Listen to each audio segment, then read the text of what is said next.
Dan ketika akhirnya Karanganyar menjadi kabupaten, secara administratif, kita patut bertanya, sejak kapan sebenarnya ia berdiri? Apakah sejak Mangkunegaran mengatur kawedanan-kawedanan itu?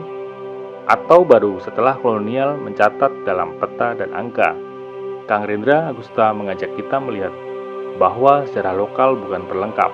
Ia adalah pusat dari pemahaman kita tentang bangsa, karena di balik setiap nama daerah, ada kisah perlawanan, ada strategi pemerintah, dan ada juga leluhur yang tidak ingin dilupakan. Di mana ada babat, cerita rakyat, dan sejarah tersembunyi akan kembali dibaca dengan cahaya yang baru.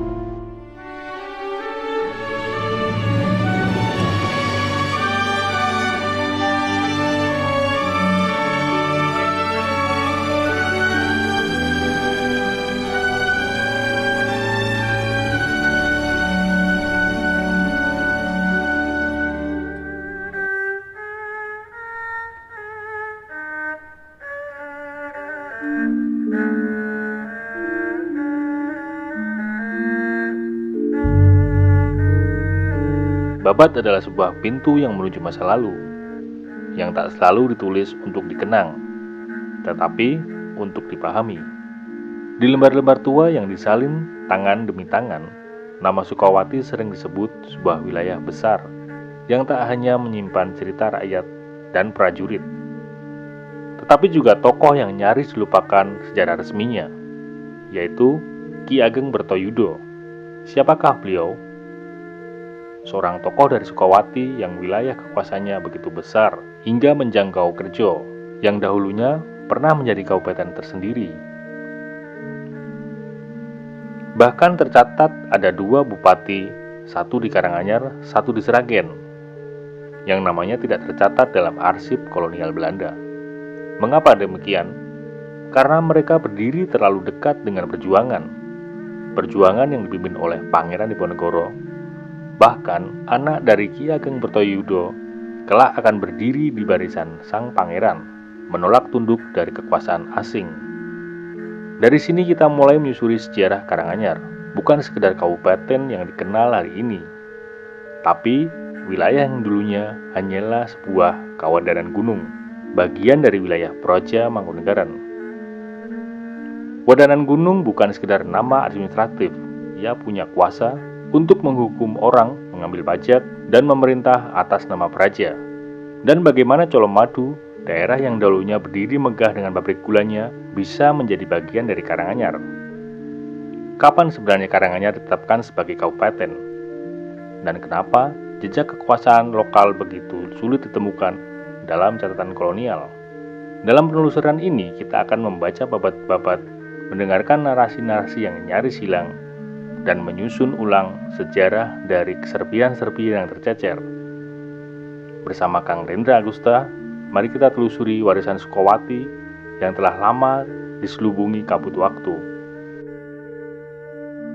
Ketika nanti baca babat-babat, Ki Ageng Bertoyudo itu selalu dilabeli Ki Ageng Bertoyudo Sukawati, gitu ya. Bukan Ki Ageng Bertoyudo Jamus, gitu.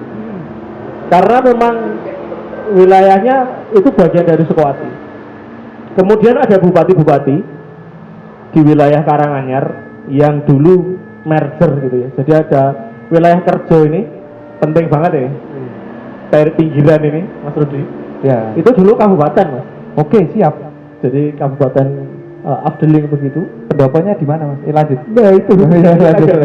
lanjut.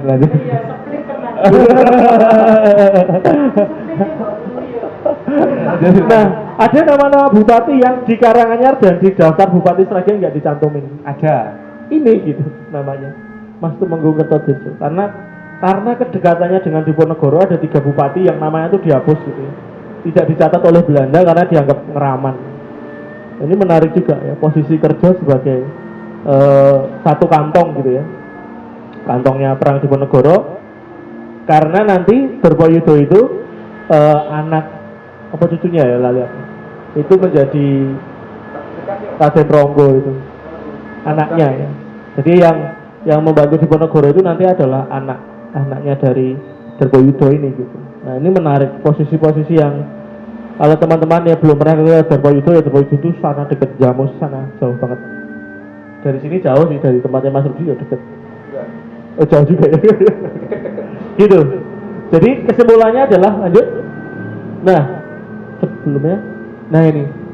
Jadi mulai dari Selo yang bukan Boyolali, Selo yang makam itu, sampai ke selatan sampai mentok Gunung Lawu, berbatasan ke Bengawan Solo, sampai daerah yang sekarang masuk Triagan, Jaten yang mepet jadi Sukoharjo itu dulu adalah wilayah Sukowati. Jadi Sukowati gede banget, wongkonya itu gede banget. Maka nanti sebenarnya di wilayah ini kalau kita urusan sejarah itu antara Karanganyar, Sragen dan Sukoharjo yang timur Bengawan itu punya kedekatan itu. Termasuk nanti ya kapan-kapan kita bisa main ke makam tua di Triagan itu juga satu temuan yang sangat tua ya, begitu. Lanjut. Nah, jadi kapan Karanganyar menjadi kabupaten? Aku tahu. Kapan? 1911 ya. 1911 itu. Nah, gitu ya. Yang kemudian jadi ulang tahunnya Kabupaten Karanganyar sekarang sebenarnya berbasis pada datanya Belanda gitu ya. Ah, benar. Nah, ya. Alhamdulillah. Jadi ketika Karanganyar itu dijadikan kawedanan gunung oleh Mangkunegoro gitu. Jadi oleh Mangkunegoro 6, kemudian dia meliputi wilayah yang sekarang juga lintas teritori. Jadi kawedanan Gunung Karanganyar itu areanya ada yang masuk ke Wonogiri gitu ya. Sekarang masuk ke Wonogiri. Misalkan di daerah kawedanan gunung di Wonogiri itu ada beberapa yang mepet sini, mepet 4G itu. Sebagian wilayah Sragen ini Jenggrek Sragen ya. Nah, Jenggrek juga gitu ya. Jadi Jenggrek ini yang dulu yang sekarang masuk Kabupaten Sragen, dulunya masuk Kemantren Gunungnya di bawah kawedanan Gunung Karanganyar gitu. Jadi urutannya Karanganyar itu ini Projo Mangkunegaran, kemudian di bawahnya nanti ada Wedono Gunung. Wedono Gunung ini Wedono yang terangkap gitu ya. Sebenarnya mirip zaman Orde Baru ketika tentara jadi satu sama pemerintah itu ya posisi Wedono Gunung kayak gitu. H+1 juga. Oh iya gitu. Ya gitu. Sebenarnya kalau hari ini tiba-tiba ada banyak tentara yang jadi pejabat publik itu ya itu kembali ini tahun ini ya. Masa kita kembali ke 100 tahun yang lalu. H+1 Mas. Jadi Wedono Gunung itu dia berhak menghukum orang, berhak memberi perintah, berhak mengambil pajak. Itu jadi satu Wedono gitu.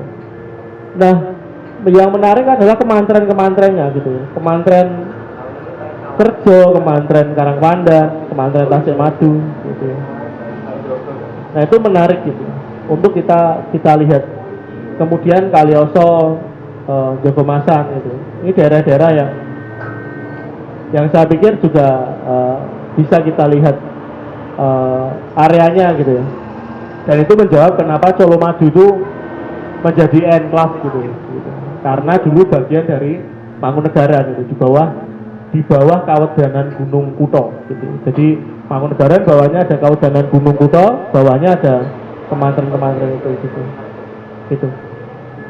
Jadi kalau ditanya sejak kapan Kabupaten Karanganyar menjadi kabupaten atau kawedanan ageng itu sejak 1911 gitu. Sukowati bukan nama kecil. Ia adalah satu dari sedikit wilayah yang dulunya mampu berdiri tegak tanpa terlalu tergantung pada kekuasaan kolonial.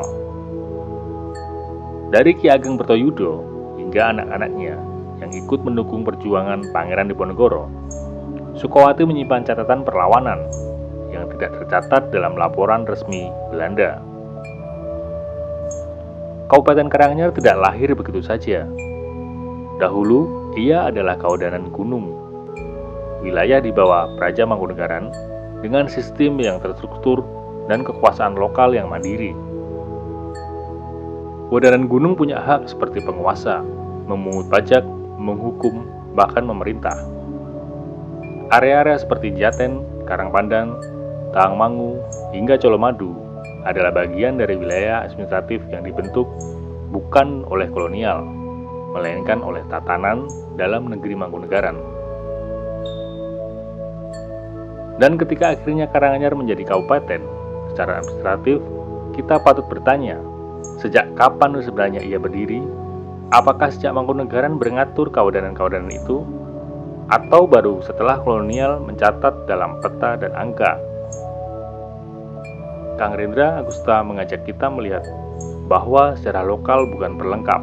Ia adalah pusat dari pemahaman kita tentang bangsa, karena di balik setiap nama daerah, ada kisah perlawanan, ada strategi pemerintah, dan ada juga leluhur yang tidak ingin dilupakan.